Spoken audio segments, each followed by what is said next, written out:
أعوذ بالله من الشيطان الرجيم بسم الله الرحمن الرحيم يا أيها الذين آمنوا ادخلوا في السلم كافة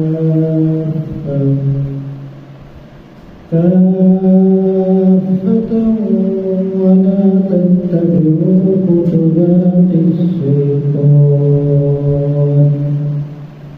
إنه لكم عدو مبين. اے ایمان والو، تم اسلام کے اندر مکمل طور پر داخل ہو جاؤ اور شیطان کی پیروی نہ کرو، بے شک وہ تمہارا باطل دشمن ہے. اللهم صل على سيدنا ومولانا محمد وعلى آل سيدنا ومولانا محمد وبارك وسلم. یہ آیت سورۃ البقرہ کی آیت نمبر 208 اللہ رب العزت کی ذات نے اس آیت کے اندر ایمان والوں کو خطاب فرمایا. اے ایمان والوں، اسلام کے اندر مکمل طور پہ اتم طور پہ داخل ہو جاؤ. تو فرمایا یا ایھا الذین آمنوا، تو آمنو سے خطاب کر کے رب تعالیٰ نے کفار، منافقین، مشرکین، یہود و نصارہ کو خارج فرما دیا، اس لیے اس آیت کے مخاطب صرف ایمان والے ہوں گے، اس آیت کے مخاطب صرف مسلمان ہوں گے، اس آیت کے مخاطب صرف اللہ کو ماننے والے ہوں گے، اس آیت کے مخاطب صرف اور صرف قرآن کو ماننے والے ہوں گے، اس آیت کے مخاطب صرف رسول اللہ صلی اللہ علیہ وآلہ وسلم کو ماننے والے ہوں گے. تو فرمایا یا ایھا الذین آمنوا، اے ایمان والو، اے وہ لوگ جو ایمان لے آئے ہو، ادخلوا فی السلم کافہ، کہ تم اسلام کے اندر مکمل طور پہ داخل ہو جاؤ. یہ نہیں کہ آدھا اسلام ہو اور آدھے کسی اور چیز کے اوپر کسی اور مذہب کی تابعداری کر رہے ہو. تو یہ آیت مبارکہ حضرت عبداللہ ابن سلام اور وہ صحابہ کرام جو پہلے مذہبی یہودیت کو ماننے والے تھے ان کے بارے میں نازل ہوئی کہ حضرت عبداللہ ابن سلام اور وہ صحابہ کرام جو پہلے مذہبی یہودیت کو مانتے تھے، بعد کے اندر اللہ رب العزت کی ذات نے انہیں ایمان کی دولت نصیب فرمائی. تو ان کے دل کے اندر خیال آیا کہ ہم مذہب یہودیت کی جو اچھی تعلیمات ہیں ان کے اوپر بھی عمل کریں گے، پیغمبر صلی اللہ علیہ وسلم جو شریعت لے کر آئے ہیں انہیں بھی مانیں گے. تو رب تعالیٰ نے فرمایا نہیں، صرف ماننا ہوگا تو اللہ کے رسول کو ماننا ہوگا، ماننا ہوگا تو صرف قرآن کو ماننا ہوگا، ماننا ہوگا تو شریعت محمدی کو ماننا ہوگا.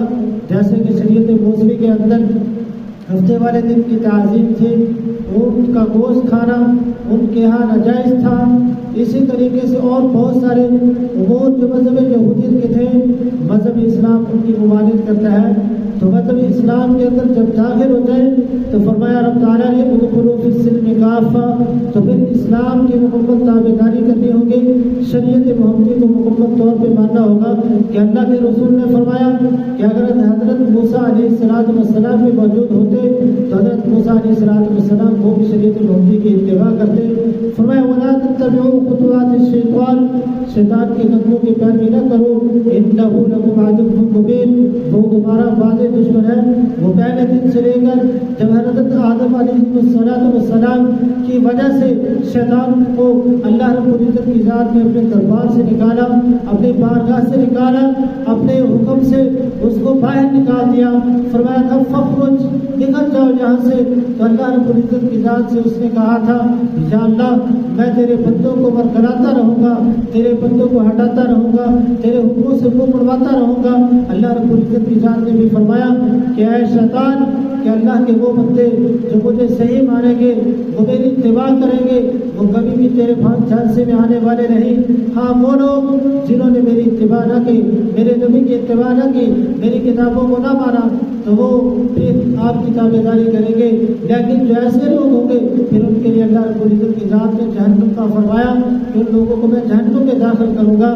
فرمایا رب تعالیٰ کی ذات میں انہ لکم عدو مبین کہ بے شک وہ تمہارا واضح دشمن ہے.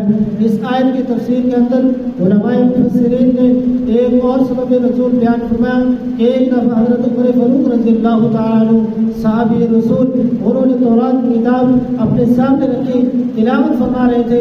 حضور نبی کریم صلی اللہ علیہ وسلم نے دیکھا چہرے پر غصے کے آثار ظاہر ہوئے.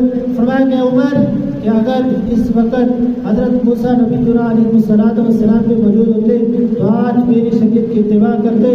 اس لیے اس کتاب کو پڑھنا اس وقت جائز تھا جب حضرت موسیٰ نبی علیہ السلام موجود تھے. اس شریعت کی اتباع اس وقت جائز تھی جب حضرت موسیٰ علیہ السلام کی شریعت تھی. اب قابل عمل ہوگی تو شریعت محمدی ہوگی. اب ماننا ہوگا تو قرآن کو ماننا ہوگا. اب ماننا ہوگا تو مذہب اسلام کی تابع داری کرنی ہوگی. تو دعا ہے کہ اللہ رب العزت کی ذات ہمیں شریعت محمدی کی قابل اتباع نصیب فرمائے. باقی رضا ہمارا الحمدللہ رب العالمین.